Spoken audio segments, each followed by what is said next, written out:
For centuries, the annals of history have captivated our collective imagination. But what if I told you that some of the most incredible tales lie hidden beneath the surface of what we think we know? In this exploration of the past, we will unearth remarkable events, forgotten figures, and mind-boggling facts that will forever change your perception of history. Today, we gaze upon the Giza pyramids with awe and wonder, their colossal forms dominating the Egyptian desert. But imagine, if you will, a time when these ancient structures gleamed under the desert sun, their surfaces covered not in the rough-hewn stone we see today, but in polished white limestone. That's right, my friends. The pyramids were once a dazzling spectacle, their smooth sides reflecting the sunlight like gigantic mirrors. This gleaming casing, quarried from the nearby Mokattam Formation, wasn't merely decorative. It served as a testament to the ancient Egyptians' mastery of engineering and their deep reverence for the pharaohs. Sadly, over the centuries, much of this gleaming casing was either quarried for other building projects or weathered away by the relentless desert winds. Cleopatra, the last active ruler of ancient Egypt, evokes images of a distant past shrouded in mystery and intrigue. Yet, the timeline of history can play curious tricks on our perception. Consider this.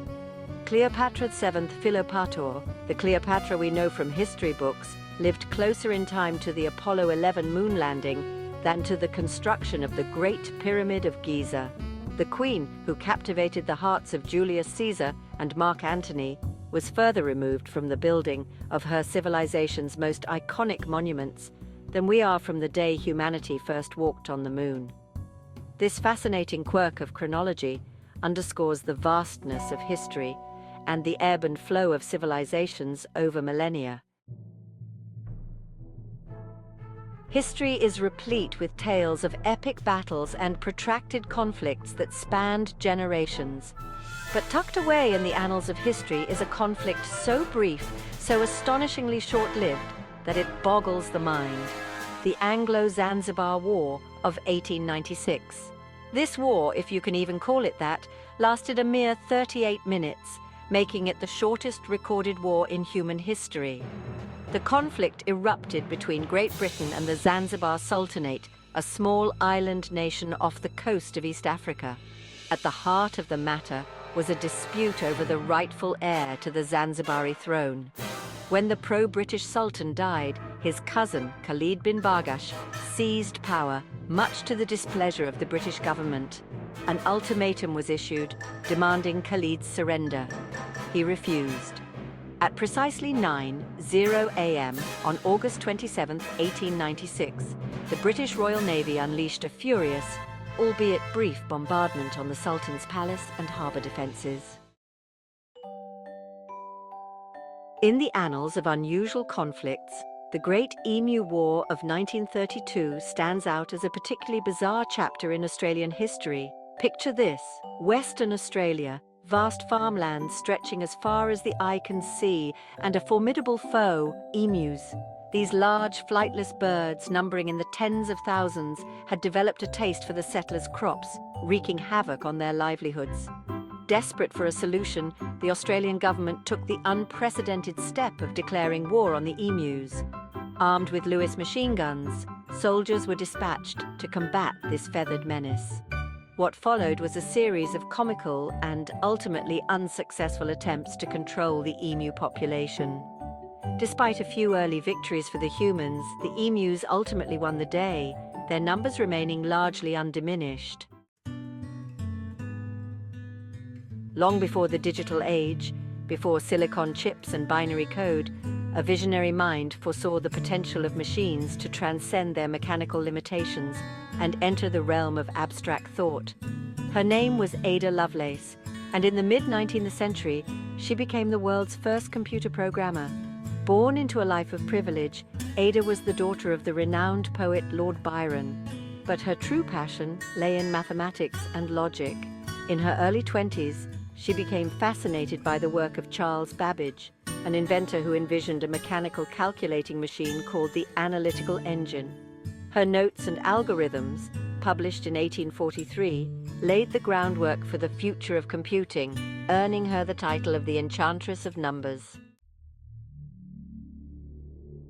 The Vikings, renowned for their seafaring prowess and fierce warriors, were also masters of metallurgy.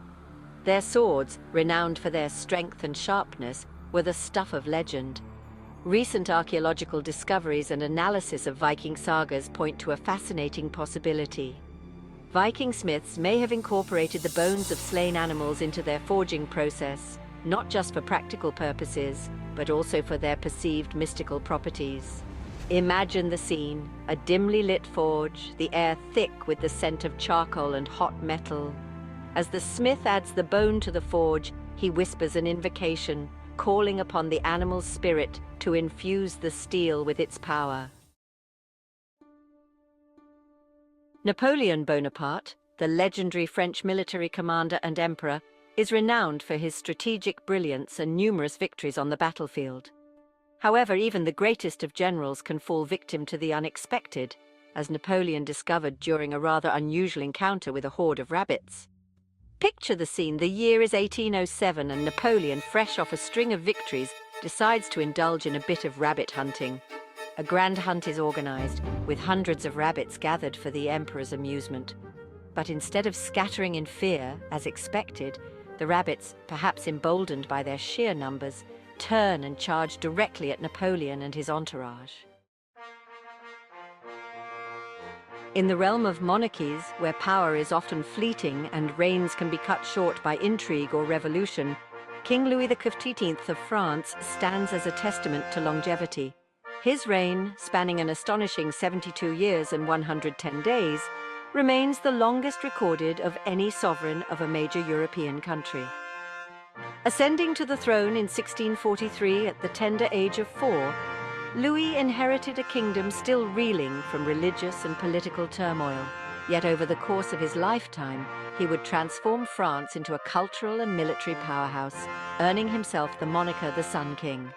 Louis's reign was marked by both grandeur and absolute authority. He centralized power, weakening the nobility and consolidating his control over the French state. He built the magnificent Palace of Versailles, a symbol of his wealth and power that still dazzles visitors today. But Louis XIV's legacy is not without its complexities. Imagine a world without written words, where history, knowledge, and stories are preserved not on paper or parchment, but in intricate knots tied into colorful cords. This was the reality for the Inca civilization, who developed a unique and sophisticated form of communication and record-keeping known as quipu, also spelled quipu. Quipu consisted of a main cord, from which hung numerous knotted strings of varying colors and lengths. These knots, far from random, were carefully arranged to encode information, much like our modern-day binary code. The quipu system is a testament to the ingenuity of the Inca, and a reminder that complex communication systems can arise even in the absence of traditional writing. Julius Caesar, the Roman general and statesman who would go on to conquer Gaul and become dictator of Rome, was a man of formidable intellect, ambition, and perhaps a touch of audacity. This audacity was on full display during a rather unusual episode in his early career when he was kidnapped by pirates. Picture this. A young Caesar, barely in his 20s, is sailing the Aegean Sea when his ship is overtaken by Cilician pirates, notorious for their ruthlessness. Taken hostage and held for ransom, Caesar faces a perilous situation. Yet, instead of cowering in fear, Caesar embraces his predicament with characteristic bravado. He demands that his captors increase his ransom, arguing that he is a man of great importance. When his ransom is finally paid and he is released, Caesar immediately assembles a fleet, hunts down the pirates, and true to his word, has them crucified. The story of Caesar's kidnapping highlights his unwavering self-belief and his ability to turn even the most adverse situations to his advantage. From the gleaming white limestone of the Great Pyramid to the ingenious knotted cords of the Inca, we've journeyed through time, uncovering the hidden stories that shape our understanding of the past. These historical oddities remind us that the universe of history is vast, complex, and full of surprises.